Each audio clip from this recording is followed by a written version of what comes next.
제시하는 건축법부터 함께 해나가도록 하겠습니다. 25번 찾으셨죠?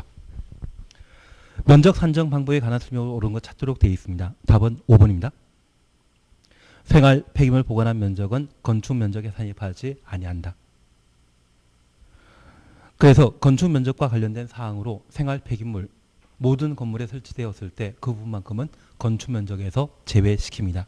그런데 공동택 지상층에 설치되어 있는 전기실, 기계실, 조경시설, 어린놀이터, 생활 폐기물 보관한 면적은 바닥 면적에서 제외시키는데 그 대상은 공동주택 지상층에 설치한 생활 폐기물 보관한 면적인 때 바닥 면적에서 제외시키고 모든 건축물의 생활 폐기물 보관한 면적은 건축 면적에는 산입하지 않습니다. 우선 1번 지하층은 청소에 산입하지 않죠. 지하층 청소에서 제외시킵니다. 그리고 2번 보행 통로 찾으셨죠. 차량 통로나 보행 통로나 높이 1m 이하 부분은 건축 면적에 산입하지 아니한다. 그래서 건축 면적이 제외되는 것으로 통로라 불리는 것, 그리고 지하층의 경사로라는 것, 높이 1m 이하라는 것, 생활 폐기물 보관한 면적, 얘는 건축 면적에 산입하지 않는다. 그리고 처마라는 말 기억나시죠? 처마는 공제 대상인데 모든 건축물은 처마 끝부분부터 1m까지 공제하는 것이 원칙인데 한옥은 2글자이기 때문에 2m, 전통사찰은 4글자이기 때문에 4m, 후퇴한 곳에서 건축면적 산정하도록 되어 있습니다. 그 말 한번 기억하시는 게 필요합니다. 그리고 3번 공동택으로 지상층에 설치한 어린 놀이터, 조경시설, 전기실, 기계실, 생활 폐기물 보관한 면적은 바닥 면적에 산입하지 않습니다. 그리고 4번 지하층은 용적률 산정 시에 연면적에서 제외시킨다. 그래서 답을 5번으로 해주십니다. 20문입니다. A는 연면 작계가 100제곱미터인 건축물 창구를 신축하기 위해 건축 신고하였다. 신고 수리되었다. 다음 중 틀린 것 찾도록 되어 있습니다. 건축 신고하게 되면 건축 허가 받은 것으로 의지합니다. 1번 맞습니다. 2번입니다. A 창구가 농지법에 따른 농지 전용 허가 대상인 경우에는 건축 신고 외 별도의 농지 전용 허가 받아야 된다. 농지는 땅에 관한 인허가 절차인데 건축 신고를 하면 땅은 부속 토지는 종에 해당되는 것으로 종물에 해당되는 것으로 의제 처리합니다. 그래서 이 경우에는 건축 신고하게 되면 농지 전용 허가 받은 것으로 본다. 농지 전용 허가에 대해서는 의제 대상이지 따로 받는 것 아닙니다. 3번입니다. 창구의 신축 공사에 착수하려면 공사 계획 신고해야 한다. 착공 신고에 관한 사항으로 옳은 지문입니다. 그리고 4번 A가 건축에 착수한 후 건축주를 B로 변경하는 경우 신고해야 한다. 건축 관계자 변경 신고하도록 되어 있습니다. 그리고 5번 창고 신축 완료하게 되면 사용 승인 신청해야 한다. 사용 승인 받도록 되어 있는데 우리가 잠깐 이해해 줄 것이 있습니다. 건축 허가 받거나 건축 신고한 경우 공사 완료하게 되면 애초 허가 받은 대로 공사 이루어졌는지 확인코자 사용 승인 받도록 되어 있습니다. 여기 사용 승인 대상은 건축물에 대한 건축 대수선과 관련된 허가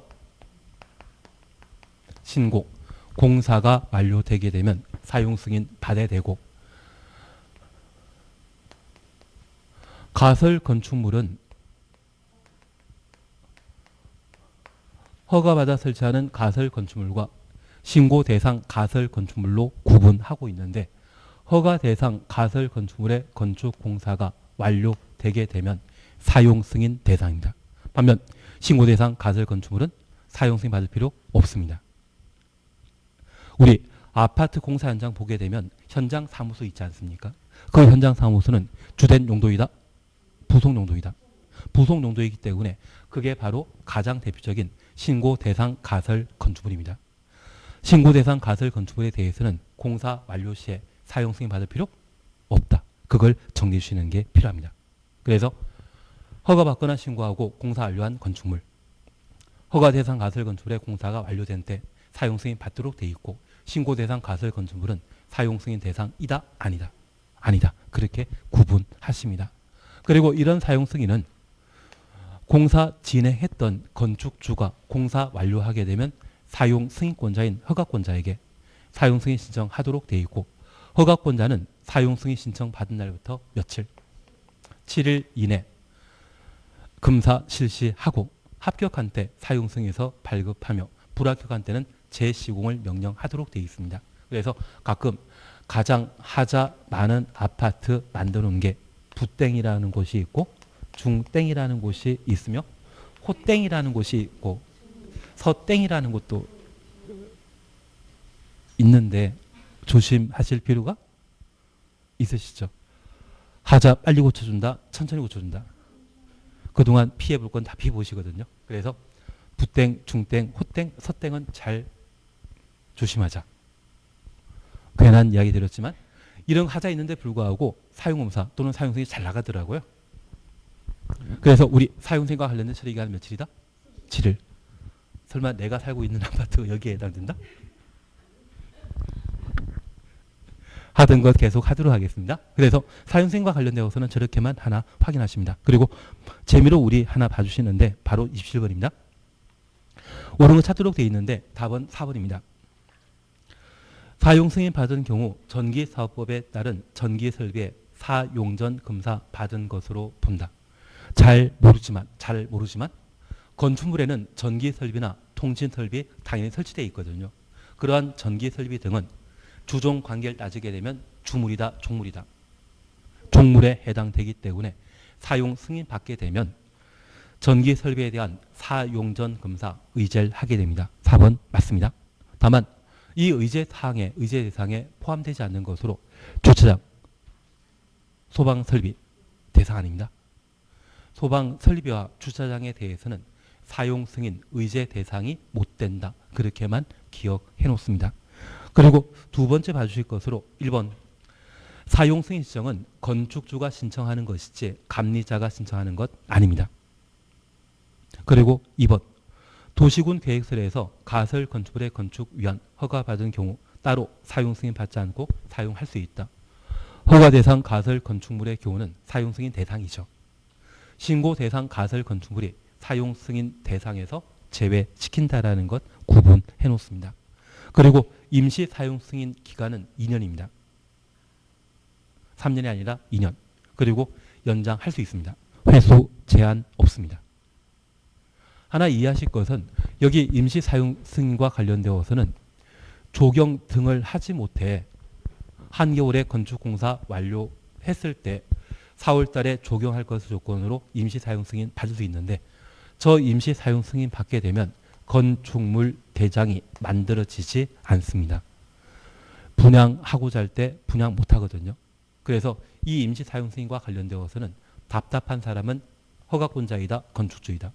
건축주이다. 그래서 저 임시 사용 승인에 대해서는 기간 제한 없이 연장할 수 있는데 답답한 사람은 건축주이기 때문에 알아서 빨리 정식 사용 승인 받고 건축물 대장 만들어져야 되만 소유권 보존 등기하고 이후 분양할 수 있겠죠. 그래서 임시 사용 승인과 관련되어서는 연장 횟수에 대한 제한이 있다 없다? 없습니다. 이해하시고 답하신 거죠. 그리고 5번입니다. 허가권자인 구청장이 사용 승인하려면 특광의 승인 받아야 된다. 특광 승인 동의 받아야 된다. 동의 받을 필요 없습니다.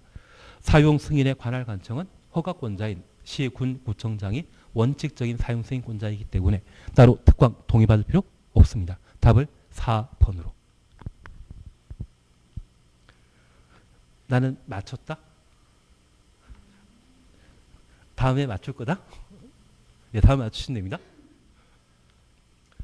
하여튼 26번과 27번은 의제에 관한 사항인데 지금 농지와 관련된 전용 허가, 건축 허가 받게 되면 의제 처리되는 사안입니다. 따로 허가 받을 필요 있다 없다? 없습니다. 다만 제가 부탁드린 게 있었습니다. 주차장과 소방시설에 대해서는 따로 인허가 받아야 되죠. 소방시설과 주차장에 대해서는 건축 허가 사용 승인 받았다고 의제되는 것 아닙니다. 그것만 명확하게 기억해 놓습니다.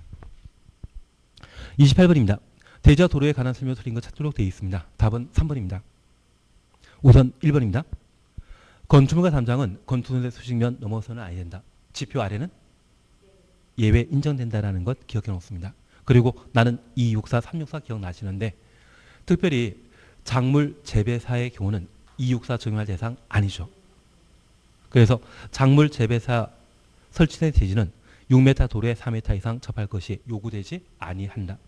264 그리고 364는 공장이었습니다. 작물 재배사 적용 대상이다 아니다. 아니다.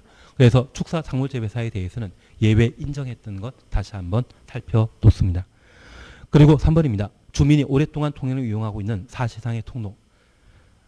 주민부터 사실상 통로 가로 해놓습니다. 조례로 정하는 것인 경우 건축법상 도로는 이해관계인 동의 받지 아니하고 건축위원회 심의 거쳐 도로 지정할 수 있습니다. 폐지가 아니라 지정. 잠깐 이해해 주실 것이 있는데 대한민국에는 도로 설치 방법, 도로 설치와 관련된 법령이 한 20개 정도 있거든요. 그중에 우리가 민법에 공부하셨던 주의 통행권이라는 게 도로 신설할 수 있는 방법입니다. 그리고 공법에서는 국토의 계획 및 이용에 관한 법률에 따른 도로 설치 방법, 그리고 건축법상 도로 설치하는 방법이 있는데 특별히 주의 통행권과 관련된 민법 규정에 대해서는 우리가 민법 잘 알기 때문에 공법 시간에 제가 따로 설명드릴 필요 없죠. 그리고 국토계획법에 따라 도로 설치하게 되면 도시군 계획설로서 도로용지를 수용함으로써 만드는 방법입니다. 그런데 건축법상 도로 설치 방법은 수용 방식이 아닙니다. 토지 소유자의 동의, 허락받아 도로 설치하는 게 특징입니다. 그래서 건축법상 도로 설치하는 것은 수용 방식이다, 수용 외 방식이다. 수용 외 방식입니다. 그래서 건축법상 도로 새로 만들고자 한다면 토지 소유자 동의 받아야 되고 저 토지 소유자를 이해관계인이라 표현하며 저 도로를 폐지하고자 하면 이해관계인 동의 받아야 되는데 이때 이해관계는 소유자가 아니라 도로를 사용하는 자의 동의 받아야 됩니다. 다만 이 도로 지정 시에는 많은 사람들에게 도움이 되거든요. 이것 공익에 부합한다, 공익에 위배된다. 공익에 부합하게 됩니다. 공공복리에 적합하거든요. 그래서 이 도로 지정 시에 토지 소유자의 동의 얻는 것이 곤란하다 판단하면 예외적으로 도로 설치할 수 있는 상황이 있습니다. 토지 소유자가 외국에 이민 가거나 사실상의 통로로 인정되는 경우 토지 소유자 동의 얻기가 곤란하면 예외적으로 건축위원회 심의 거쳐 도로 지정할 수 있거든요. 반면 도로 폐지는 공익에 부합된다, 공익에 위배된다. 위배됩니다. 그때는 예외 있다 없다. 예외 없이 도로 사용하는 자의 동의 얻는 때만 도로를 폐지할 수 있습니다. 그래서 건축위원회 심의 거쳐 도로 지정할 수 있는 것은 지정하는 때만 인정되고 폐지 시에는 건축위원회 심의로 폐지하는 것 있다 없다. 없다. 그래서 공공복리라는 말 이해되신다고 하면 지정은 공익에 부합하기 때문에 예외 인정하는 반면 폐지는 변경은 공익에 위배되기 때문에 예외를 인정하지 않습니다. 취지 이해되시겠습니까? 그래서 폐지 시에도 건축위원회 심의 거쳐 폐지할 수 있다. 이 말하면 무조건 틀린 것으로. 4번 조경에 관한 사항으로 그냥 건너뛰시고 5번 도로면으로부터 높이 4.5m 이하의 창문 등은 열고 닫을 때 건축선의 수직면을 넘지 아니하는 구조로 하여야 한다. 4.5m 눈에 보이시죠? 29번입니다. 조경에 관한 사안으로 답은 3번입니다. 상업지역에 건축하는 연면적계가 1000제곱미터인 물류시설. 연면적 1500제곱미터 미만의 물류시설은 조경 대상에서 제외시키는데 그 위치가 주거적 상업지역의 경우는 소규모라 할지라도 조경 대상입니다. 그래서 답을 3번으로. 그리고 1. 녹지지역 눈에 보이시죠? 나무 많기 때문에 조경 의무 없습니다. 2번 도시군 계획시설 한 줄 밑에 가설 건축 찾으셨죠? 가설 건축물의 존속기간은 몇 년? 3년. 가설 건축물의 존속 기간은 3년입니다. 3년 만에 가설 건축물 철거 예정이기 때문에 나무 심을 필요 없을 겁니다. 그리고 4번 농림지역 눈에 보이시죠? 축사 눈에 보이시죠? 둘 중에 하나만 걸리더라도 조경 의무가 면제되게 됩니다. 그리고 5번 공장과 관련되어서는 연 면적합 1,500제곱미터 미만, 대지 면적이 5,000제곱미터 미만인 경우에는 공장은 조경 의무가 생략되게 됩니다. 답은 3번입니다. 나는 조경은 꼭 열심히 하자. 30번입니다. 건축 설비에 관한 설명을 옳은 것 찾도록 되어 있습니다. 답 1번입니다. 층수가 30층 이상인 건축물, 얘는 그냥 건축물이다, 고층 건축물이다. 고층 건축물이라 적혀져 있지 않는데 불구하고 층수가 30층 이상일 때 고층 건축물이라는 것을 아셨다고 하면 충분합니다. 승용 승강기 중에 한 대 이상을 피난용 승강기로 설치하여야 한다. 그래서 피난용 승강기 설치 대상은 고층 건축물인데 설치해야 되거든요. 그래서 1번 옳은 질문입니다. 2번입니다. 범죄 예방 기준에 따라 건축하는 것은 CCTV 등을 설치하는 것인데 문화 집회시설 설치 대상입니다. 아파트 연립주택 설치 대상인데 동물원 식물원에서 사자 코끼리 훔쳐가는 사람은 없다. 그래서 CCTV 설치할 필요 없습니다. 그래서 2번 틀립니다. 다만 우리가 기억하실 것은 동물원 식물원은 범죄 예방 기준 설치 대상에서 제외하고, 우리 연구소란 말 기억나시고 도서관 기억나시죠? 연구소와 도서관에는 범죄 예방 기준 적용 대상이다 아니다? 아니다. 연구소나 도서관에 CCTV 설치하게 되면 연구 자료가 외부에 노출될 수 있기 때문에 범죄 예방 기준 설치 대상에서 제외시킨다라는 것 기억해 놓습니다. 그리고 공동택에 해당되게 되면 모두 범죄 예방 기준 설치 대상인데 단독택에 해당되는 경우 다가구 주택은 범죄 예방 기준 적용 대상입니다. 다중택이나 단독택은 적용 대상이다 아니다? 다중주택은 하숙집이고 협의 단독택은 우리 가정집이거든요. 집안 가족끼리 돈 들고 가면 도둑놈이다. 그냥 용서해준다. 친족 상도례라는 말 들어본 적 있으시죠? 넘어가도록 하겠습니다. 그래서 얘는 제외 설치 대상 아닙니다. 다가구택은 CCTV 설치할 수 있는 광해 단독주택 중에 규모 큰 주거 형태로 인정되는데 얘는 소규모이거든요. 그래서 범죄 예방 기준 적용 대상에서 제외시킵니다. 그래서 만약 다중택은 범죄 예방 기준에 따라 건축해야 된다, 이 말 나오면 틀린 것으로 나는 이해된 걸로 알고 있겠습니다. 그래서 범죄 예방 기준 설치 대상, 적용 대상과 관련되어 아파트 연립 다세대주택 등은 적용 대상인데 광해 단독택 중에 다가구 주택만 적용 대상입니다. 다중주택은 적용 대상이다 아니다? 아니다. 그렇게만 구분해 놓습니다. 3번입니다. 진흥 건축물로 인정받은 건축물에 대해 건폐율 115% 완화 적용할 수 있다. 3번 틀립니다. 건폐율이 아니라 용적률, 높이 제한을 115% 완화할 수 있고 조경의 경우는 100분의 80 완화하는 것이죠. 조경 100제곱미터 할 상황이라면 85제곱미터 하면 충분하고 원래 적용되는 용적률 높이 제한을 115% 완화시켜줍니다. 여기 진흥 건축물은 우리 학원 있는 건물의 경우는 승강기나 또는 통신, 소방 설비 등이 여러 시설이 갖춰져 있는데 이를 중앙 제어 시스템으로 통제할 수 있는 시설 설비 갖춘 건축물을 진흥형 건축물이라 하고 국토교통부 장관 등의 인증을 받게 되면 허가권자는 해당 건물에 적용될 수 있는 조경 85%, 용적률과 높이 제한의 경우에는 115% 완화할 수 있다. 그렇게 구분해 놓습니다. 눈에 익혀주시는 게 필요하십니다. 건폐율은 완화 대상이다 아니다? 아니다. 그리고 비상용 승강기라는 말 사셨죠? 비상용 승강기 설치 대상은 높이 31m 초과하는 건축물이 비상용 승강기의 설치 대상입니다. 높이 31m인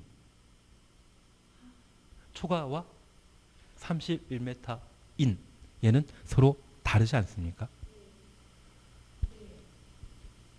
마음엔 들어하지 않지만 30m 초과하는 건축물이 비상용 승강기 설치 대상이지 8층이라는 것에 신경 쓰지 마시고 높이 31m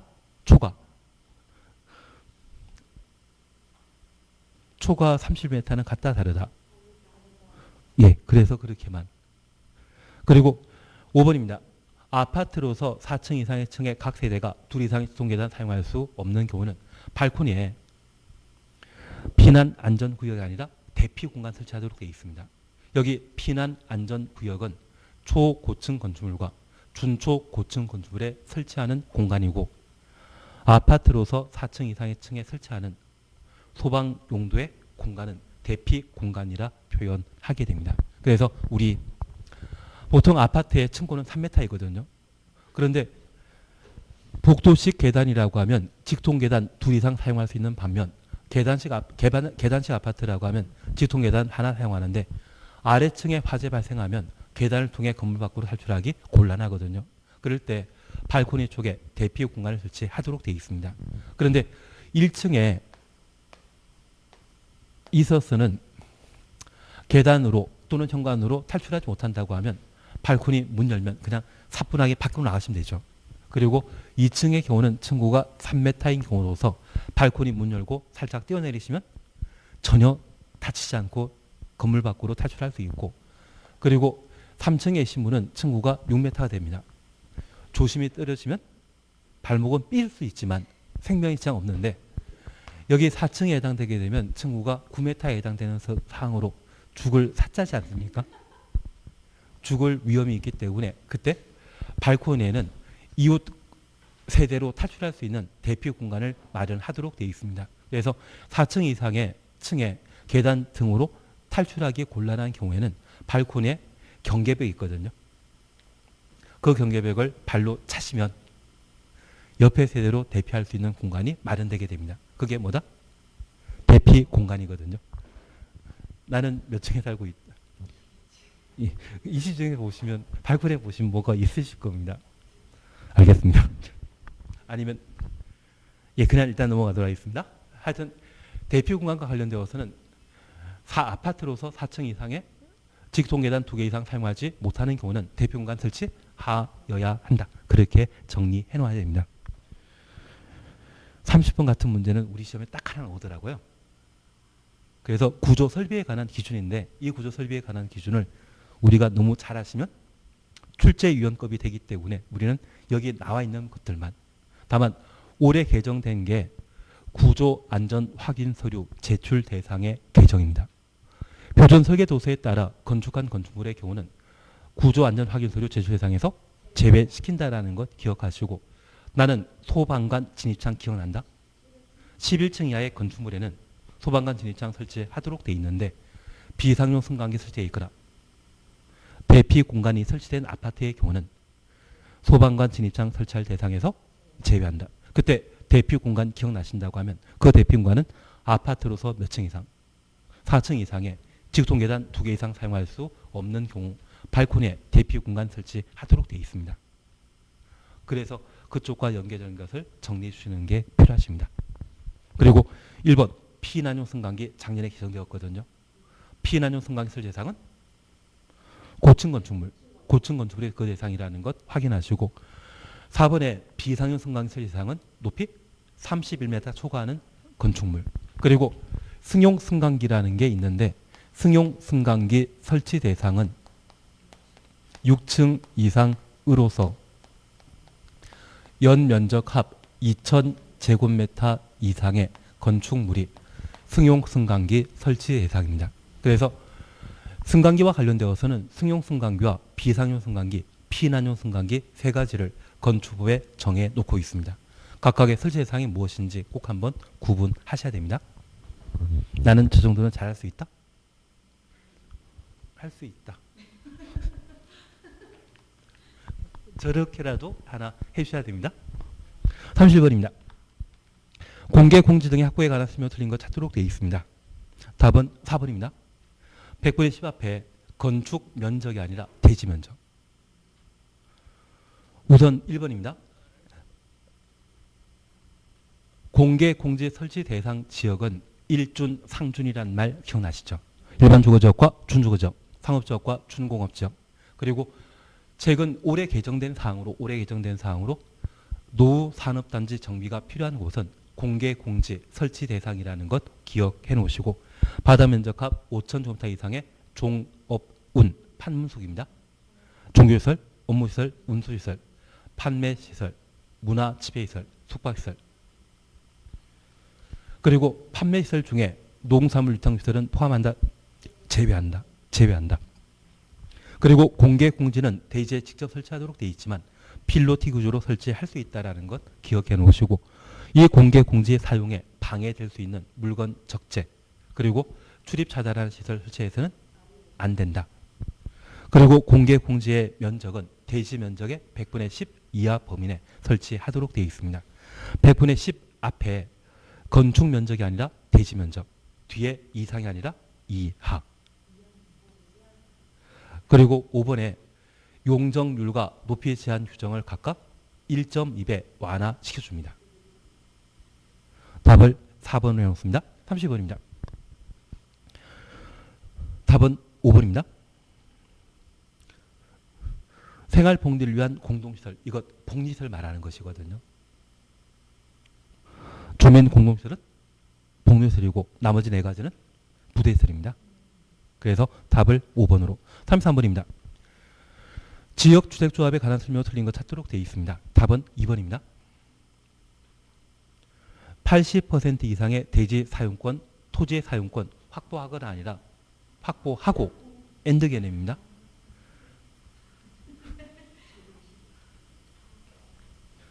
그리고 소유권은 15% 이상의 소유권 확보해야 한다. 그래서 답을 2번으로.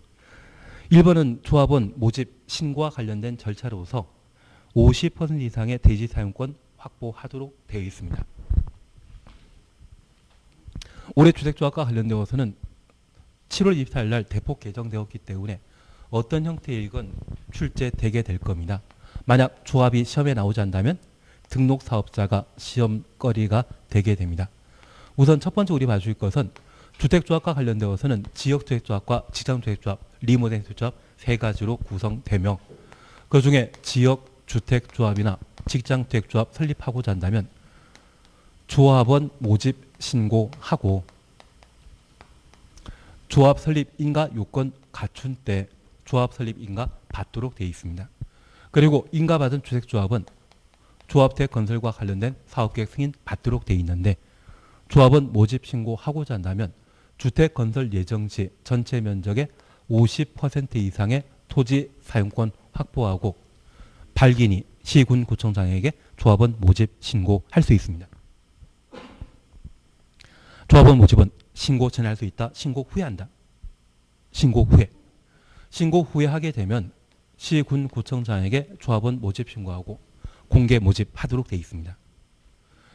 그리고 조합 설립 인가 신청하고자 한다면 주택 건설 예정지의 80% 이상의 토지 사용권과 15% 이상의 대지 소유권 확보하고 모집한 조합원 수가 주택 건설 예정 세대 수의 50% 이상 돼야 되며 최소 몇 명 이상? 20명 이상 확보한 때 조합 설립 인가 신청할 수 있습니다. 조합 설립 인가 받은 자는 주택 건설 예정지 100% 대지 소유권 확보하고 사업계획 승인 신청하도록 되어 있습니다. 그런데 조합원 모집 신고하고 2년 내 인가받지 아니하면 조합주택 건설 사업의 종결 여부를 결정하여야 하고, 결정하고자 한다면 가입자 20% 이상이 총에 직접 출석하여야 하며, 가입자 총수의 얼마? 3분의 2 이상이 사업 종결 여부를 결의한 때, 동의한 때 조합주택 건설 사업에 종결할 수 있습니다. 반면 인가받고 3년 내 사업계획 승인 받아야 되는데 사업계획 승인 받지 못한다고 하면 조합 해산 여부를 결정하여야 합니다. 조합은 전체 20% 이상이 직접 출석하며 지역 직장주택조합의 경우에는 조합 구성원의 권리 의무를 규약에 정해놓고 있습니다. 그래서 우리가 함께 기억하시면서 둘 이상의 민간이 뭔가 개발 사업하게 되면 규약을 만들어야 되며 공공과 민간이 함께 개발 사업하게 되면 시행 규정을 만들며 법인이 뭔가 사업하게 되면 정관 만들어야 되죠. 법인일 때는 정관, 공공이 개입하게 되면 규정, 민간 둘 이상이 사업하게 되면 그때는 규약을 만들도록 있습니다. 저 규약에서 정해놓고 있는 조합 해산 요건을 충족한 때 주택조합의 해산 여부 결정할 수 있습니다. 그래서 얘는 기억해 주셔야 됩니다. 조합 설립 인가 받기 전에 조합세 건설 사업의 종결 여부 결정하고자 한다면 가입한 자 얼마 20% 이상이 총회 직접 출석하여야 하고 가입한 자 중에 얼마 3분의 2 이상이 동의함으로써 사업 종결 여부 결정하게 됩니다. 되신 걸로 알고 있겠습니다. 지난주에 개정 자료 드리지 않았습니까? 나는 그때 보고 안 봤다? 볼 시간이 없다. 볼 시간이 없다. 아마 제가 다음 주에 여건만 되면 최근 6년치에 오답 지문들 나온 게 있거든요. 그걸 한번 드리도록 하겠습니다. 죄다 틀린 지문이거든요. 기출문제에서 우리 시험과 간평시험과 관리사 시험 하여튼 건축사 시험 해가지고 기출지문 중에 틀린 것만 쭉 모아놓은 게 있는데 한번 시간 나면 보는 게 좋을걸요.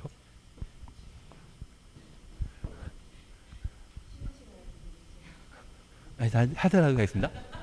그러면 이런 주택조합의 설립과 관련된 절차에 있어서는 지역 직장 리모델주택조합은 시군 구청장에게 인가받도록 돼 있는데 구미택 공급받기 위한 직장주택조합의 경우에는 뭐하고? 신고하고 설립하게 됩니다. 설립과 관련된 사안으로 특별히 인가받아 지역 직장주택조합을 설립하고자 한다면 주택건설 예정지의 80% 이상의 토지 사용권과 15% 이상의 소유권 확보하고 조합 설립 인가 받은 날부터 사용 금사 받는 날까지 조합 구성원은 주택건설 예정 세대수의 50% 이상 최소 20명 이상을 확보한 때 지역 직장주택조합 설립 인가 받을 수 있습니다. 그리고 이런 50% 이상의 조합원은 조합 설립 인가 신청일부터 입주 가능일까지 무주택 세대주이거나 85제곱미터 이하의 주택을 한 채 소유한 자가 조합원 될 수 있습니다. 신고에 설립하는 직장주택조합에 대해서는 그냥 건너뛰시는데 조합원 자격은 구미택 공급이 목적이기 때문에 무주택 세대주만 조합원 될 수 있습니다.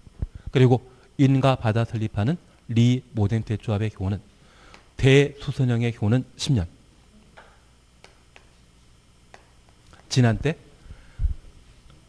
대수선형 리모델주택조합을 설립할 수 있고 증축형 리모델주택조합 설립하고자 한다면 15년 경과돼야 되며 조합원 수에 대해서는 제한 없습니다. 리모델주택조합은 단지 전체 리모델 사업과 동별 리모델 사업이 동시에 가능하기 때문에 조합원 수에 대한 제한이 없습니다. 최소 20명 이상이어야 된다. 이 말 나오면 바로 틀린 것으로. 그리고 조합원 자격은 공동택 소유자이거나 단지 내 상가인 복리시설 부대시설 등의 소유자만 조합원 될 수 있고 무주택자는 조합원 될 수 없습니다. 조합 설립하고자 한다면 주민 동의 필요한데 그때는 3분의 2입니다. 전체 리모델 하고자 한다면 전체 3분의 2와 동별 2분의 1입니까? 과반수입니까? 과반수. 들어본 적 없다.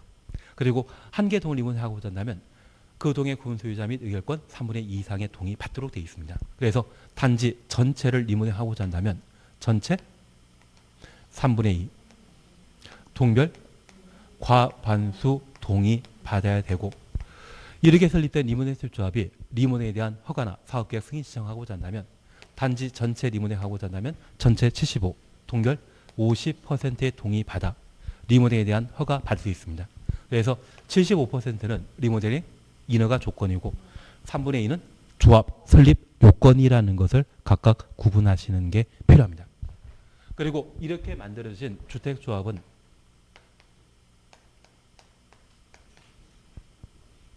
조합 모집 신고한 날부터 2년에 인가받지 못한다고 하면 사업 종결 여부 결정해야 되죠.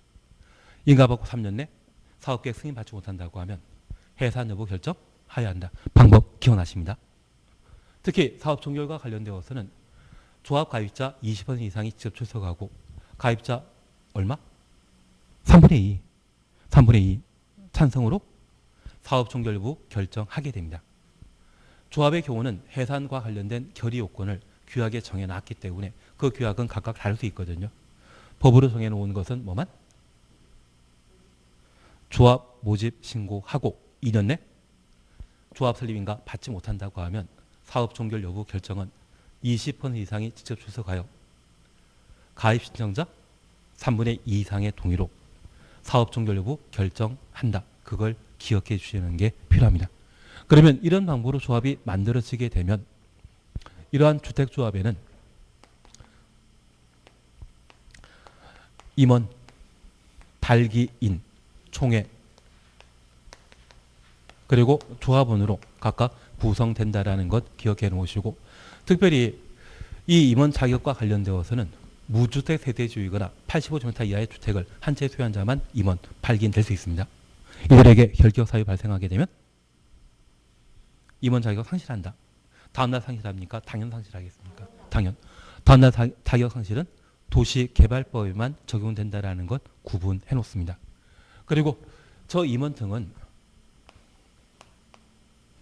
주택조합의 업무를 중개업자 등에게 맡길 수 있거든요. 그것을 우리는 업무대행이라 표현하는데 임원은 업무대행자 될 수 없습니다.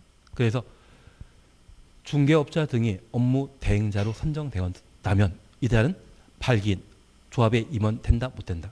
못 된다. 그것만 명확하게 구분해 놓습니다. 임원은 그 정도면 충분합니다. 그리고 제가 하나 부탁드릴 게 있습니다. 여기 발기인과 관련되어서는 주택조합, 조합원 모집 신고한 날 주택조합에 가입한 것으로 본다. 원래 주택조합은 설립인가 받을 때 만들어지게 되는데 이 발기인만큼은 조합 인가 전에 활동한 자이거든요. 그래서 이 자는 언제?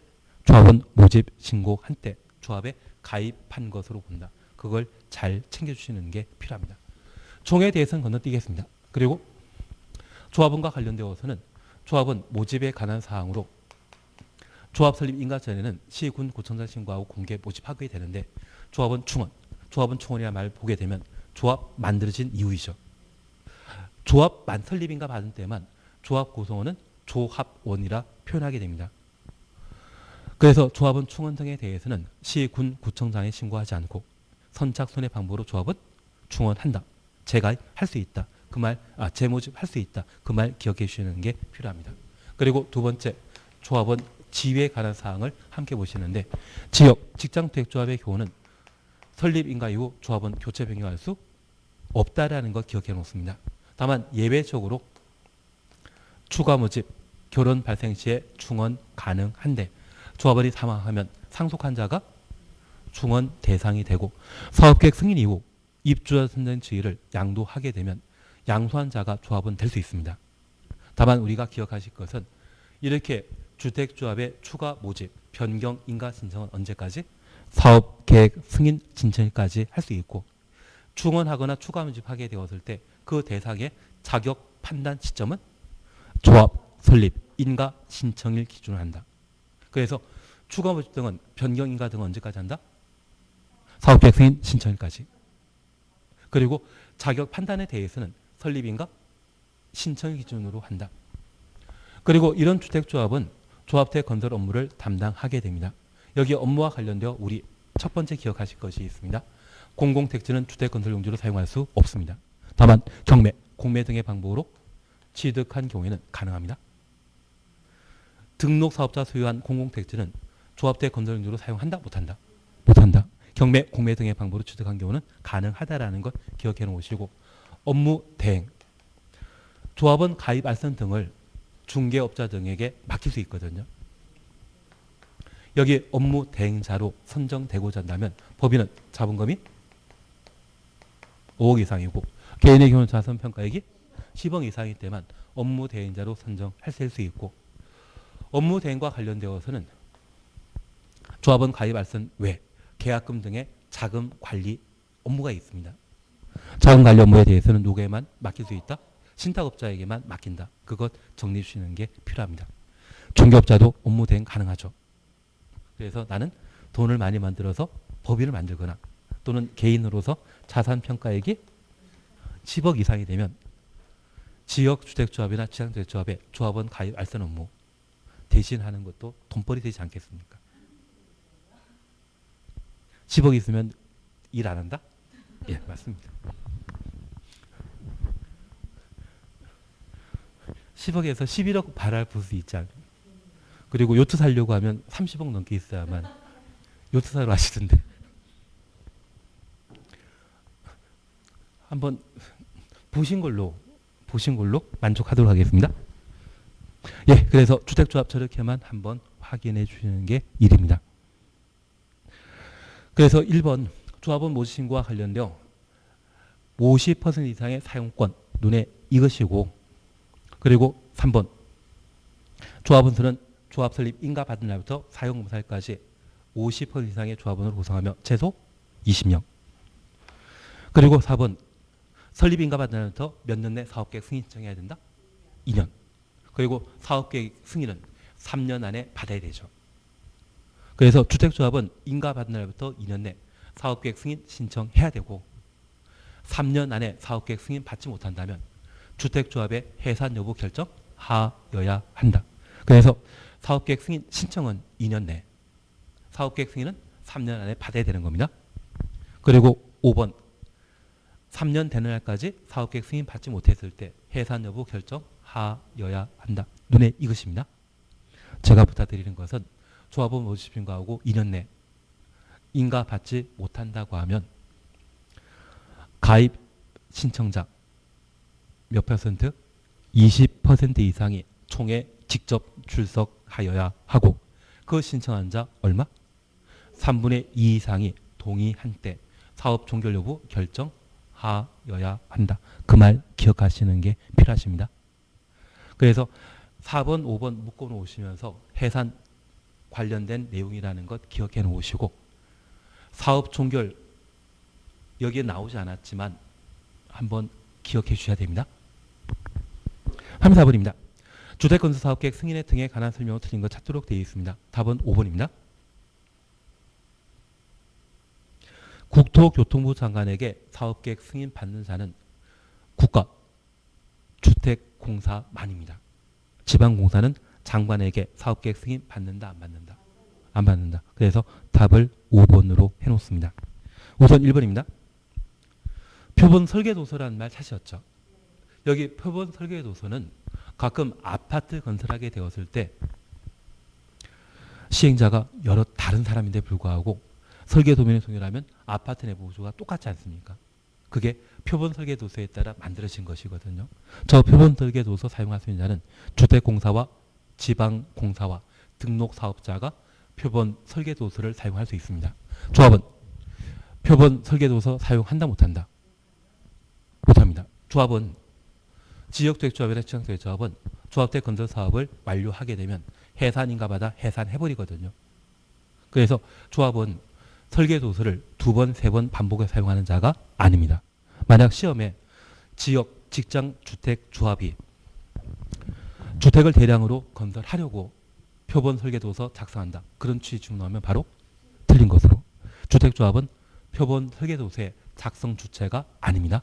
그리고 두 번째, 이 표본 설계도서를 작성하게 되면 누구의 승인 받아야 된다? 국장 승인 받아 사용한다라는 것 확인해 놓습니다. 그리고 2번은 공구별 분할 사업인데 적용 대상은 단지 규모가 600세대 이상일 때 가능하죠. 공구별 세대수는 300세대 이상이고 공구와 공사의 경계는 폭 6m 이상일 것. 착공, 신고와 사용공사 따라 할 수 있죠. 그리고 3번입니다. 착수기간 연장되지 않는 한 5년 범위 5년 이내 공사 착수하여야 한다. 시작하여야 한다. 맞습니다. 만약 연장하게 되면 1년 범위 내 연장할 수 있죠. 정당한 사유가 인정되면 몇 년? 1년 범위 내 연장할 수 있다는 것 기억해 놓습니다. 그리고 재미로 여기 사업계획 승인과 관련되어서는 임의적 취소 대상이다, 필수적 취소 대상이다. 임의적 취소 대상입니다. 그래서 법정 기한 5년에 공사 착수하지 않으면 사업계획 승인 취소할 수 있습니다. 다만 제가 부탁드리는 게 있습니다. 사업체가 부도 파산하거나 사업체가 경매 등의 방법으로 대지 소유권 상실하게 되면 사업계획 승인 취소 할 수 있다. 그때도 할 수 있다. 주택법상 사업계획 승인 취소는 사업체의 규칙 사유로 주택건설 사업이 중단되게 되면 입주 예정자가 취득할 수 있는 재산상 이익이 상실될 수 있거든요. 그래서 주택법상 사업계획 승인 취소는 항상 임의적 취소만 주지 강행 규정에 의한 필수 취소는 없다라는 것 기억해 놓습니다. 특별히 부도 파산하거나 대지 소유권 상실한 때 사업계획 승인 취소할 수 있는데 주택 분양 보증된 경우에는 취소 대상이다 아니다.